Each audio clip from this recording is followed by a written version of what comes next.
Pets. They keep us company, give us protection, and run around every night at 3 a.m. like they're trying to enter the Speed Force. They're the best. And as the internet's leading Marvel shill, and one of its many pet owners, this is Mortimer, it has always bothered me that there's lots of pets in Marvel comics, some of which are in the Marvel Cinematic Universe, and some of which we just kinda skipped, and it got me thinking, do we have enough for a pet Avengers, and which ones are we missing? So in this video, we're gonna take a look at which pets are in the MCU, who's almost there, who's not there yet, and what a good pet can do for a story. And real quick, a couple animals I'm not counting. Rocket and Howard the Duck. Yes, they're animals, but they're not pets. How can you tell? They say they're not, and they can talk. And one of them got married and had a baby, Natasha Lyonne. So those aren't things pets usually do. I'm also not counting robots. So main one that usually comes up in these conversations, Dumb E, Tony Stark's robot arm. Why isn't it a pet? Because it's more like an assistant. Jarvis, but worse. It doesn't do pet stuff like play or sleep at the foot of the bed. It does assistant stuff like hold the camcorder and get sass. I'm also gonna hold off on villain pets. All I've got here are the pets that could someday be in a Pet Avengers. And what are the Pet Avengers? Well, it is not as straightforward as you might think. There have been something like 20 comics about a team called the Pet Avengers. 12 take place in an alternate universe, 97161, and the rest are in the main 616 continuity. Basically, the team is made up of familiar pets in Marvel Comics. They come together because Thanos is after the Infinity Stones and the pets want to stop him. And by the end of the first run, they receive a psychic link so that they can reassemble for future adventures. The humans of this universe know that something is going on, but they just stay out of it since the Pet Avengers seem to have it covered. And outside of Lockjaw, the humans don't seem to know who is actually part of the Pet Avengers. That is, until the Avengers v Pet Avengers event, because there's no one the Avengers won't v. So here are the actual pets in order of appearance, starting with the Incredible Hulk. In the beginning of The Incredible Hulk, we see that Bruce is taking care of a dog named Ricky. In the Incredible Hulk novelization, we learn that Bruce found Ricky while he was scavenging for computer parts in the trash. And even though Bruce knew it was a bad idea to take in a dog, since he would likely have to abandon everything eventually, Bruce unofficially adopted Ricky. He is eventually abandoned by Bruce and tranquilized by Emil Blonsky. Thor and all of the Asgardians appear to have horses. They ride them down the Rainbow Bridge, and they are largely never seen again, although some show up in the Dark World. It is unclear if these are the personal horses of the Asgardians, or just the equivalent of those scooters that everyone leaves all over the city, so who knows, maybe they're just rentals. Odin does have Sleipnir, the 8-legged horse that appears in Thor 1, and also just mythology. And while we're on the topic, in Norse mythology, Sleipnir is not only Odin's horse, but his grandson, as it is the child of Svarfardi, another horse, and Loki, who was pretending to be a horse. This has not come up in the Marvel Cinematic Universe yet, but there's always time. I will note that Sleipnir is the first pet here with superpowers. Its 8 legs make it the fastest horse in the 9 realms. Sometimes the pets of Avengers share some sort of superpower with their owner, and other times they have a completely different superpower that makes them a useful member of the hero's team, and then other times they have no superpowers at all, they're just pets. Horses sure seem like pets, but it is hard to tell if they are pets in the traditional sense. After all, they sort of exclusively have a job. Like the robots, they do not appear to do things pets do, like just hang out. They might as well be friendly mopeds. I don't know. Either way, I don't think these guys really matter in the grand scheme of things, but it's interesting that they're the first. Odin also has 2 ravens. Their names are Hugin and Munin. They act as Odin's eyes and ears all over the 9 realms. We first see them in Thor, then Avengers, and then the Dark World. They appear to have been passed to Valkyrie by Love and Thunder, and I'd imagine they report to her seeing as she is the king of Asgard. But unlike the horses, we do see Odin just casually hanging out with Hugin and Munin. Apparently they sleep on either side of his bed, so that's classic pet stuff. Hugin and Munin also made it into the Pet Avengers, although not the usual team. This was assembled in the 616 universe by Frog Thor during a recent Thor run. Isn't that fun? Now, as far as I can tell, the next significant pet in the MCU does not show up for another 4 years until Guardians of the Galaxy 1. Like I said earlier, I'm not counting Rocket or Howard the Duck, but I do think Cosmo, the psychic space dog, definitely counts as a pet. Why Cosmo and not the other 2? Well, they're like humanoid, and she's a dog, and she gets pets. I don't know, man. Cosmo's a dog. The next group of pets is tricky because they are the ants. Now, Ant-Man has a bunch of different ants. A bunch of them have names, and either Scott can tell them apart, or he's just making up ant puns in that scene where they're all getting eaten. I'm gonna call you Antonio Banderas. You're a badass. But like Anthony, is Anthony a pet? I don't know. He feels more like the horses, since he exclusively has a job. so we may need to create another distinction here. We'll call the ants steeds. Now, the giant ant that seems to live with Scott, that is a pet, and one that it would appear is still alive playing drums in Ant-Man and the Wasp. I say appear because it's very likely that that ant died and was replaced with a similar ant. Either way, Scott and Cassie at one point have a big giant pet ant. Also, over in the Netflix side of things, which sort of counts now, Frank Castle adopts a pit bull named Max that was originally owned by the Irish Mafia. The dog is taken hostage, but Frank saves Max, and Max lives happily ever after, although we'd never know that because the scene that made it clear that Max was okay had to be cut because the dog wouldn't sit still.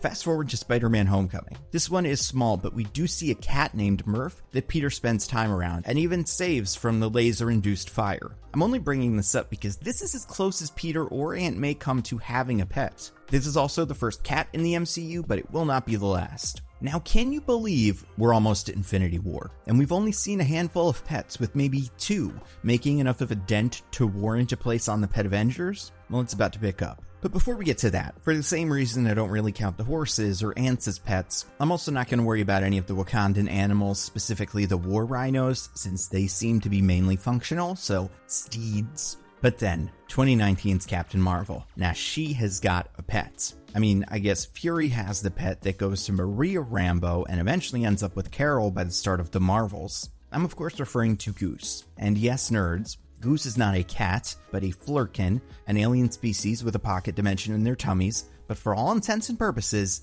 Goose is a cat. It sleeps like a cat, it scratches like a cat. Fun fact, in the comics, Carol does have a pet Flerken, but it is not called Goose. It's Chewie, which you could read as Disney not wanting to reference itself too much, or a symptom of Marvel's dangerously close relationship to the military, creeping into every inch of the movie. Even the furry animal sidekick needed to be a Top Gun reference. Now in the comics, Chewie the Flerken is a member of the new Pet Avengers, taking the place of another cat who we'll get to. But right now, Goose is easily the highest profile Avengers pet. It is the first but not last one to get a character poster and become a big part of the marketing for Captain Marvel and eventually the Marvels. Going so far as to make these AMC popcorn vessels for the Marvels, which, before you see the movie, typically when one buys popcorn, make 0 sense and do not even kind of read as Captain Marvel related. So yeah, what was that about? But now we're in phase 4, and let me tell you, the pets are about to kick into high gear, starting with, in the 5th episode of WandaVision, Billy and Tommy discover a dog outside and bring it home. Wanda is initially upset, but when the dog does not seem to have an owner, they decide to keep it and name him Sparky after his proclivity towards electrical sockets. He is eventually poisoned by Ralph Boner under the spell of Agatha, so she can find out if Wanda has the power to defy death, which we now know is her whole deal. And Sparky does not return as a green zombie dog, which is only strange because that's how his death plays out in the comics. Sparky is originally a dog named Zeke, who was owned by one of Vision's neighbors. When Zeke goes digging around in Vision's yard, he finds, spoiler for a 10-year-old comic, the buried body of the Grim Reaper, who Vision's wife accidentally killed and hid from the Vision. The body electrocutes Zeke and kills him. Vision then takes Zeke's brain and uses it to create a synthezoid dog named Sparky, who is green and has the ability to fly, manipulate its density, and phase just like the Vision. Sparky became the Vision family pet until it was assimilated by Ultron. So Sparky did not live long enough to see the Pet Avengers formed in his universe, but I have a feeling he would make the team. Also, Jack Schaefer has said that there was a plan to have MCU Sparky return as part of a fight in Agatha all along, but it never saw the light of day. Then Falcon and the Winter Soldier, no pets. Although this is a good time to talk about one notable pet Avenger who has not really made it into the MCU, Red Wing. In the comics, the Falcon, Sam Wilson, owns a Falcon named Red Wing. Why he has a Falcon is an unnecessarily complicated story, but basically, before any of the superhero stuff, Sam Wilson was a guy from Brooklyn who crash landed on an island in Brazil and was brainwashed by the Red Skull using the Cosmic Cube. The Skull wanted to create an ally, so perfect that Cap would immediately make him his sidekick. And part of Sam's superhero gimmick that Red Skull crafted was that he had a telepathic link with a Falcon named Red Wing. Red Wing understands Sam's commands, and Sam can see through Red Wing's eyes. And this all comes from the Cosmic Cube. So yeah, they did not do that in the movies, because either they're cowards, or like with Goose, the military needs to seep into every pore of the MCU, because instead of an actual Falcon, Sam has a drone. He names it Red Wing and uses it to fight terrorists. It debuts in Civil War, but gets more of the spotlight into Fatuous, and we see it do cool, fun drone things like spy and lasers and missiles. In all honesty, I think the drones make complete sense for a Phase 2 thing, back when the MCU and all of superhero media was clinging to realism in an attempt to ground the fantastical elements of the comics. But now I think we've gone in the other direction, and Sam needs a real live eagle that he can communicate with telepathically. Next up, we've got Black Widow, which, very briefly in the Black Widow post-credit scene, we see that Yelena Belova owns a dog named Fanny. Don't really get much beyond that. It's an American Akita. It might be named after Natasha, who at one point in Black Widow is given the alias Fanny Longbottom. What are you, 12? I actually think Fanny is really important, though, in the grand scheme of things because of what she represents. Yelena says to Natasha, "Did you ever wish for kids?" I want a dog.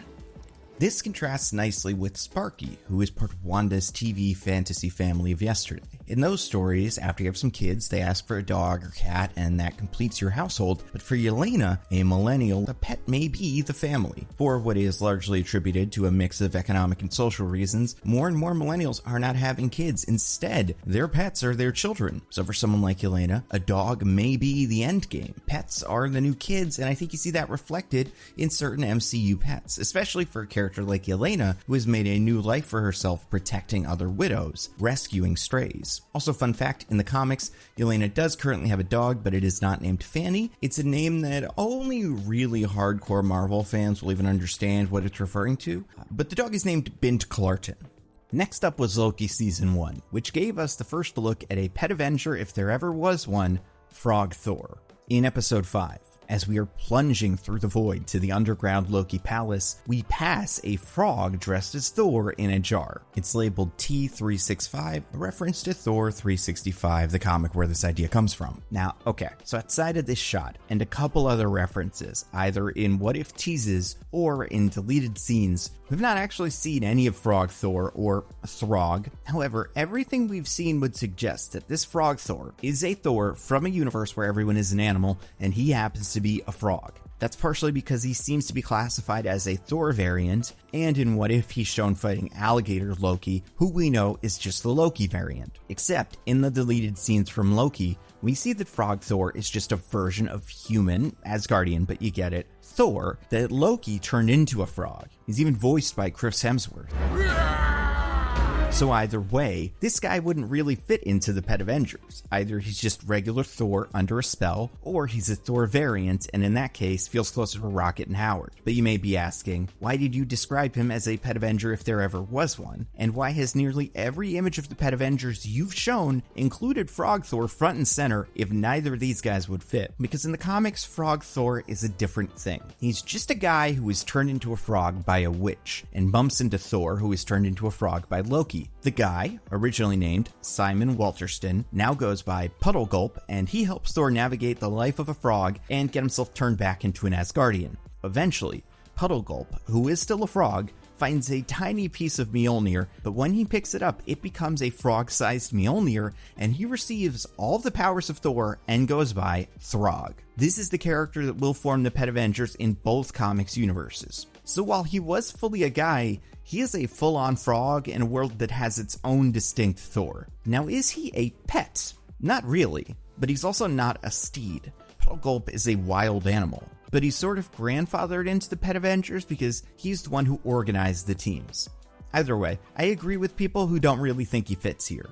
But let's just take a second and look at 2021. We've got Sparky, Redwing, Fanny, and Frog Thor. That is about as many significant Pet Avengers candidates in 1 year as the 13 before it. And we're not even done, because next we've got Shang-Chi, which introduced a rock-solid potential Pet Avenger, Morris. He is what's known as a Dizhang, or Hundun, a creature from Chinese mythology that looks like Morris, no face, 6 legs sometimes, and wings. Morris, like many legendary Chinese creatures, seemed to either originate from or at some point migrate to Ta Lo, but he escaped and now lives with Trevor Slattery in the Mandarin's compound. He has the ability to speak, kind of, but only to Trevor, and he is absolutely a pet. He's even one of the ones who got his own poster. And to finish out 2021, we got one of the most popular pets in Marvel Comics, Lucky the Pizza Dog. When fans heard that the Hawkeye show was going to be inspired by the comic series My Life as a Weapon by Matt Fraction and David Aja, we had a few specific things we were excited to see.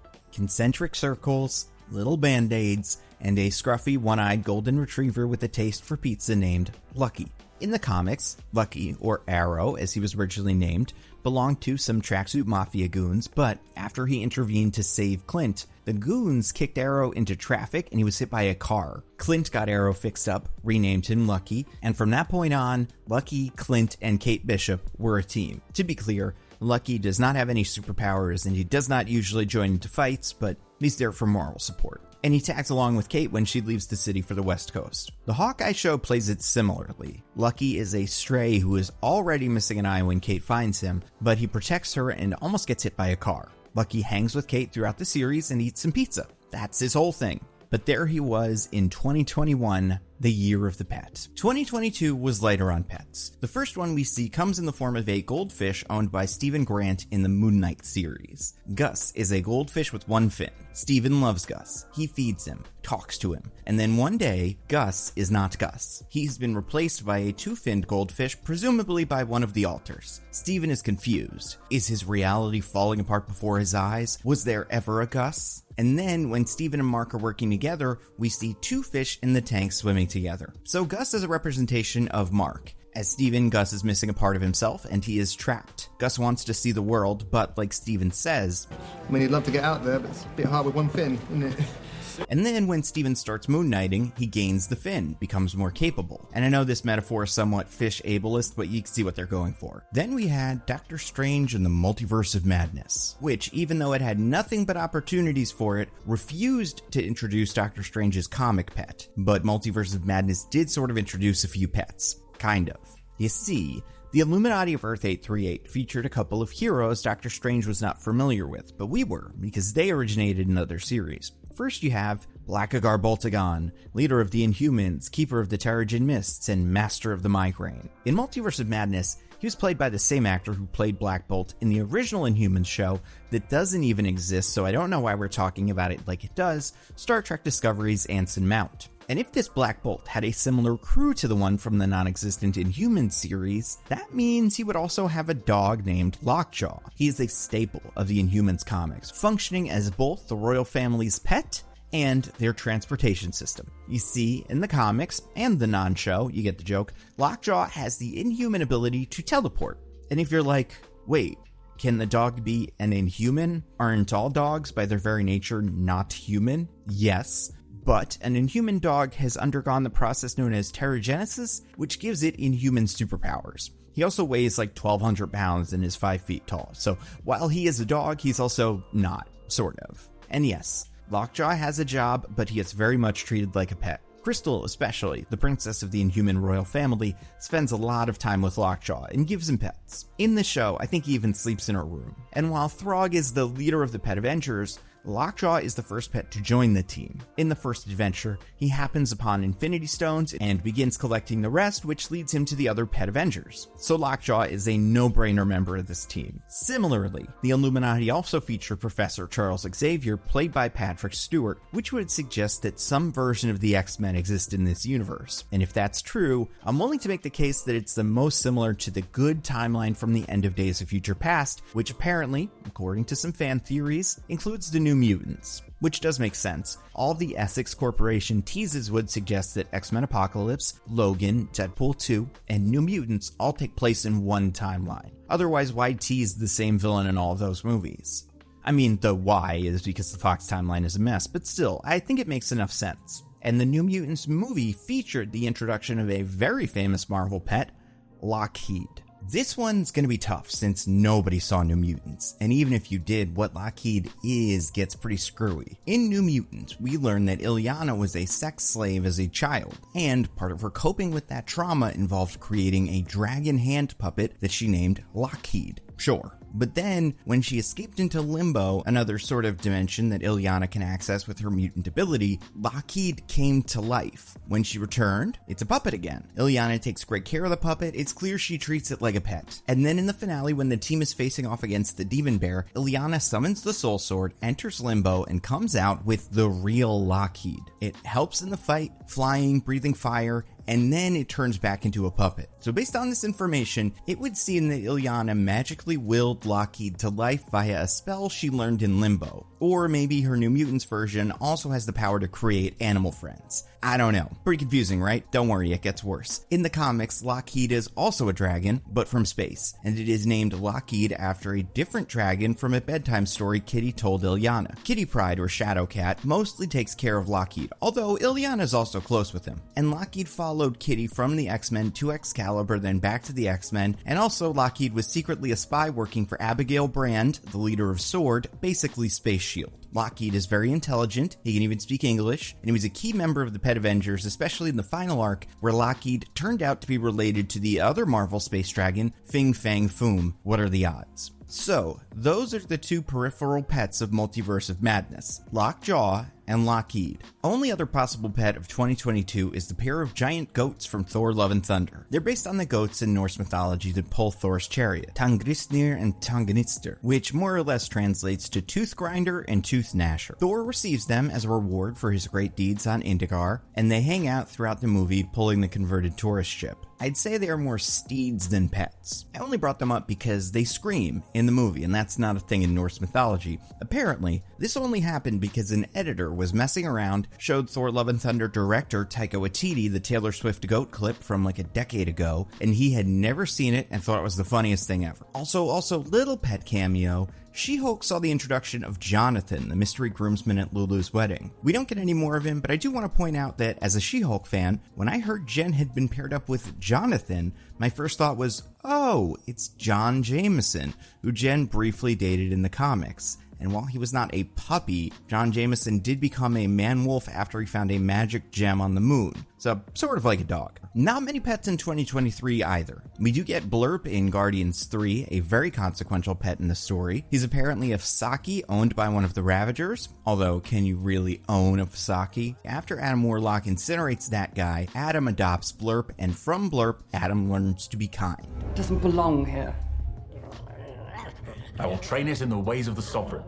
And then at the climax of the film, when the Guardians end up showing kindness to Adam, he reciprocates it by saving Star-Lord. So without Blurp, no Star-Lord. There are quite a few other animals in Guardians 3, including Half-Worlders Lila, Teefs, and Floor, but I categorize them like I do with Rocket. They're not as much pets as their own guys. Also, you've got the animal people of Counter-Earth, but they are also guys, not pets. As far as I can tell, none of them have pets. Then a couple in 2024. First up is Billy Jack, the dog from the Echo Show. He doesn't really do all that much, but he does exist. And then you've got Mary Poppins, aka Dogpool. She is introduced in what is now the funniest scene in Deadpool and Wolverine, the one that's allegedly shot at the guy from It Ends With Us who's a big creep. But Mary Poppins, played by Britain's Ugliest Dog winner Peggy, is a Deadpool variant that main Deadpool takes a liking to and Wolverine uses as a dog shield. Originally, she belonged to Nicepool, but then his head exploded. It's worth noting that in the comics, Dogpool is one of many animal Deadpool variants. And in his tragic backstory,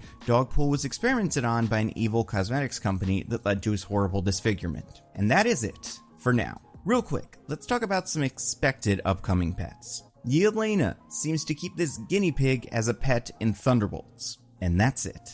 Now here are all the pets that are missing from the MCU. We'll start with the ones that have been in the Pet Avengers in the comics. The original roster is Lockjaw, Throg, Lockheed, Redwing, and a couple of others.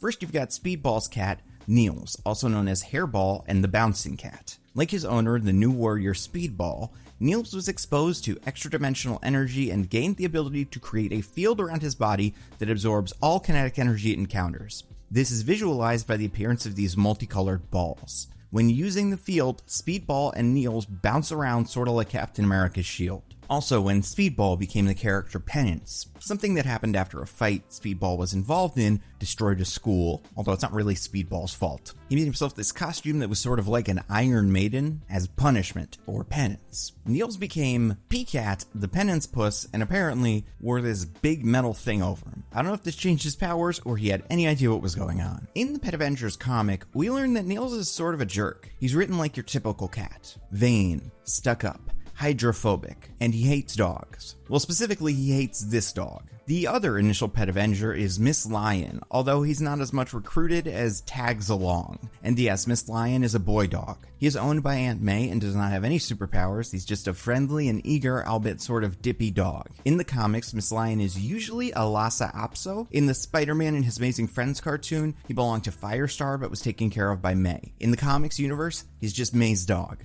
And in the cartoon, he's brown, but in the comics, he's white. It's sort of a bummer that no version of Movie Peter ever had a dog. I'd say this is most understandable in the case of MCU Spidey, who lives in a smallish apartment, but the other two Spider-Men grew up in regular old houses. Plenty of room for a dog. And now that MCU May is dead, I don't see Peter getting a dog, so unless Firestar shows up and she's got one, we're probably not getting any Miss Lion in the future. The only other pet on the original team is Zabu, the saber-toothed tiger. One leg of their journey leads the Pet Avengers to the Savage Land, a secret sanctuary in Antarctica, created by aliens to study evolution but then abandoned.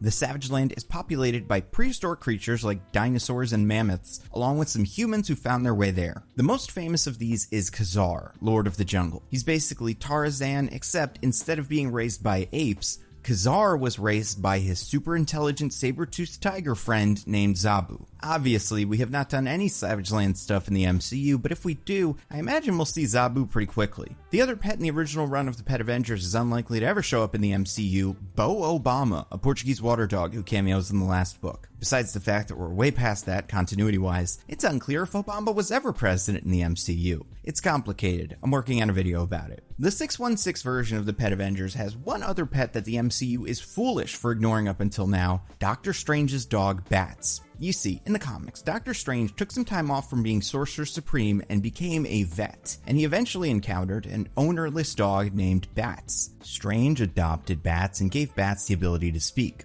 And Bats stayed with Strange until Loki attacked Doctor Strange and Bats tried to protect Strange, but the excitement gave Bats a heart attack. Loki was sad about it. But it's okay because Doctor Strange fed his body to the World Tree and now he's a little blue or green depending on the comic you're reading ghost that lives with Doctor Strange. I am genuinely shocked that Multiverse of Madness did not bother with Bats. Partially because he'd be a wonderful merchandising opportunity and partially because, well, I guess that's it. They'd make a lot of money selling Bats plushes, but I'm sure he'll make it into Doctor Strange number 3. 3 other pets that exist outside of the MCU but almost count. Hitmonkey. At face value, he seems like Rocket and Howard since he's more or less a little guy, but I'd say he's at the same level as Cosmo. After all, Hitmonkey is just a monkey who is trained by a ghost hitman and communicates with the help of the hitman. He doesn't really work independently like Howard or Rocket. And Hitmonkey had a Hulu series that got 2 seasons. The first one is great, the second one is also good. Neither connect to the MCU at all, but with multiverse nonsense, you never know. Then you've got Devil Dinosaur, the pet sidekick of Lunella Lafayette, aka Moon Girl. Devil Dinosaur is actually a much older Marvel Comics character who worked with a caveman named Moon Boy, but after Moon Boy's death, Devil Dinosaur accidentally went through a portal opened by the world's smartest person, Lunella Lafayette, and became her sidekick. He's a red T-Rex who always has around human level intelligence. And the Moon Girl and Devil Dinosaur cartoon is not in the MCU, but it does contain cameos from Kobe Smulders as Maria Hill, so, you know, that's not nothing. And then there's the other MCU adjacent dinosaur, Old Lace. If you're not familiar with The Runaways, the basic story behind the comic is this. A group of high schoolers learn that their parents are secretly supervillains and run away together. Their parents are all kinds of different supervillains. Some are magic, some are aliens, and some are scientists. Dale and Stacy Yorks are time travelers who steal artifacts and sell them in the future. They have a daughter named Gertrude for whom they commission the engineering of a dinosaur guardian. Even though the dinosaur appears to be a velociraptor, he's actually a Deinonychus. When the Runaways discover that their parents are supervillains, they go looking around in the Yorks lab and find the dinosaur, who it turns out does whatever Gert says. That is because the dinosaur, which Gert will eventually name Old Lace, was engineered with a telepathic bond to Gertrude. The two can share thoughts and emotions. Gert can even pass the bond to other people in case she were to, say, die. Old Lace is 100% a pet. She hangs out with Gert, she's loyal, affectionate, and she did appear in the live-action Runaways show, but that was not in the Marvel Cinematic Universe. It certainly wanted to be with references to the Avengers, Wakanda, and even the Netflix stuff, but it doesn't fit into the MCU. If anything, it seems to exist in the Shieldiverse since they have the same Darkhold, which is not the MCU Darkhold. Runaways also featured a crossover with Cloak and Dagger, who might as well be in the Shieldiverse too.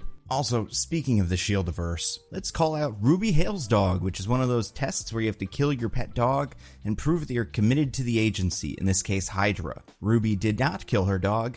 That's nice, not very important. Some others worth mentioning. You could make the case that Penny Parker's spider is a pet. They share a psychic link like Sam and Redwing, so they're also a pet pair, and I would not be surprised if they wanted a spider on one of these Pet Avenger teams eventually, since spider characters are such a big part of Marvel Comics. In the same vein, Doreen Green, aka Squirrel Girl, commands an army of squirrels but usually keeps one close which acts as her pet. Originally it was Monkey Joe, until something bad happened to him, and he was replaced by her current main squirrel, Tippy Toe. Also, Doreen's college roommate, Nancy Whitehead, has a very pretty white cat named Mjolnir, or Mew for short, or Mighty Mjolnir for long. Nancy is the best representation of a cat person I could find in Marvel because, as you learn upon first meeting Nancy, Mew is pretty much the only thing she thinks about, as she should. Speaking of pretty white cats, in the comics, Bucky currently has a cat named Alpine. She's friends with Natasha's black cat, Licha, which is Russian for unlucky. We learn about both cats in their owners' respective solo books, but they meet and hang out in a series called Marvel Meow, which introduces or spends time with a bunch of other pets that I'm going to run through real quick. So first you've got Black Cat's Perfect Purloiners. They are a trio of black cats named Lupin, Raffles, and Simon, named after three famous fictional criminals. Arsène Lupin, the gentleman burglar, AJ Raffles, the gentleman thief, and then Simon, I'm not positive about this, but I'm pretty sure this is Simon Templar, character known as the Saint. Black Cat also has a white cat named Irene who is part of this team, obviously named after Irene Adler. Then there's Dr. Shapiro, Iron Man's employee who is a super intelligent cat biologist with a collar that lets him speak. You've got Loki who turns into a cat, Ojiodi, a cat god from Weird World, Jeff the Land Shark. During the third West Coast Avengers run, MODOK engineered a bunch of sharks that could walk on land. After the Avengers stopped him, Gwenpool found one that had been abandoned, a baby that she adopted named Jeffrey. Jeff hung with Gwen for a while and toured the Marvel Comics universe in the It's Jeff Infinity comic. He became popular after his appearance in Marvel Rivals, where he eats all your guys and jumps to his death. As if there wasn't enough to like about Gambit, he also has three cats named Lucifer, Oliver, and Figaro, all named after cats from Disney movies. Sabretooth has a spirit cat that he just hangs out with. Mr. Sinister engineers two pets that work with him. One is a hairless cat named Psycat with a Cyclops visor. The other is a turtle named Professor Plod.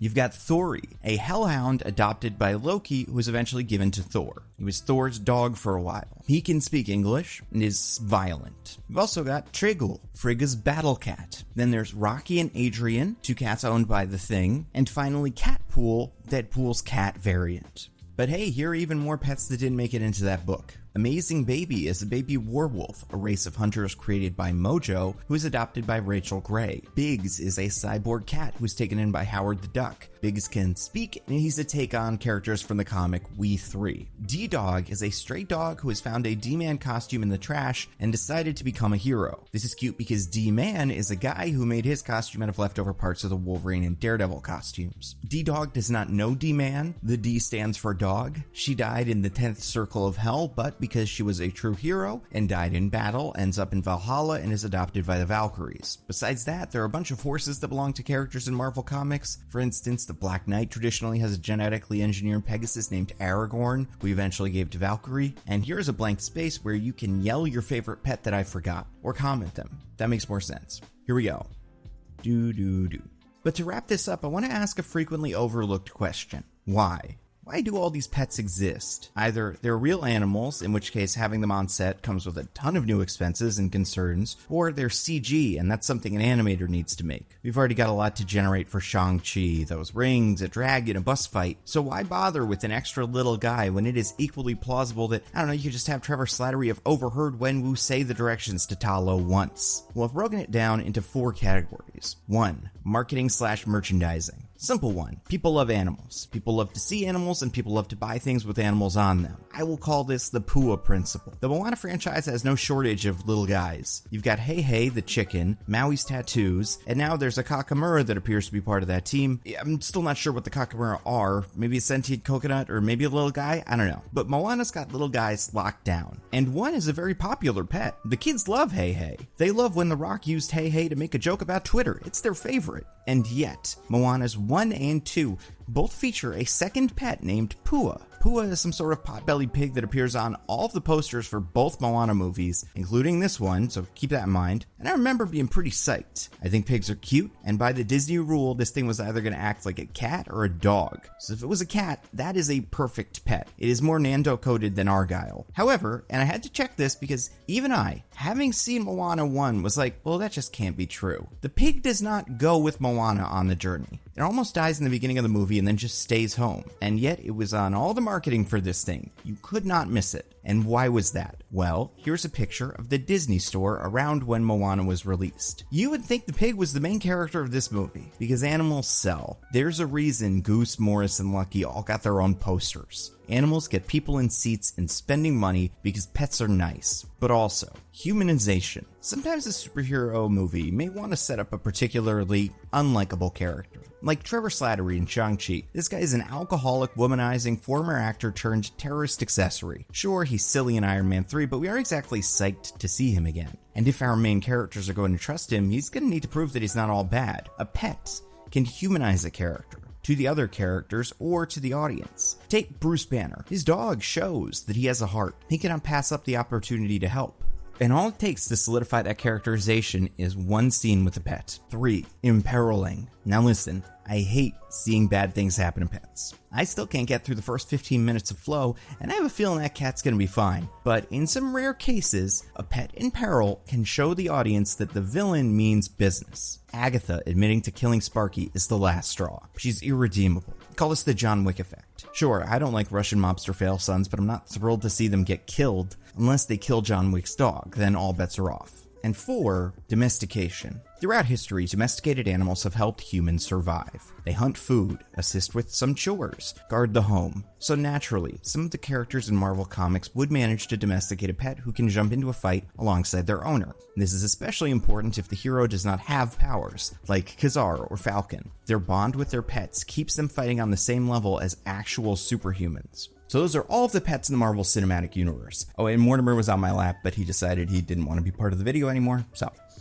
he's somewhere else. But I have all kinds of really cool videos that I'm working on, like my next one about the god-awful presidents of the Marvel Cinematic Universe. And if you want to check out those videos early, you gotta go to Nebula. It is a subscription streaming service that I helped to create with a bunch of my other YouTube friends. People you definitely know if you like my channel, like Patrick Willems, Captain Midnight, Big Joel, H-Bomber Guy, Princess Weeks, and a bunch of others. Go to the culture tab and just poke around. You will find someone you already love. And for my Nando V Movies and Nando Cut videos, the entire Nando Cinematic Universe, they all go up early on Nebula. The Nando V Movies videos are usually a week early. The Nando Cut videos are usually closer to a day or so. But when it comes to a movie review, that can mean the difference between me recommending you immediately see a movie like Deadpool and Wolverine, or me warning you that you immediately see a movie like Madam Web. Either way, see Madam Web. Madam Web's great. Also, if you've seen these ads in the past, you've definitely seen me talk about Abolish Everything, a new show that was coming to Nebula. Well, they recorded it, and it came to Nebula, and it's great. It is so funny. I had such a good time watching it. Check out the trailer online, and then definitely go watch an episode. I don't know if you guys are like me, but this is the kind of thing I could watch full seasons of. You can also download videos to the Nebula app and watch them wherever you want.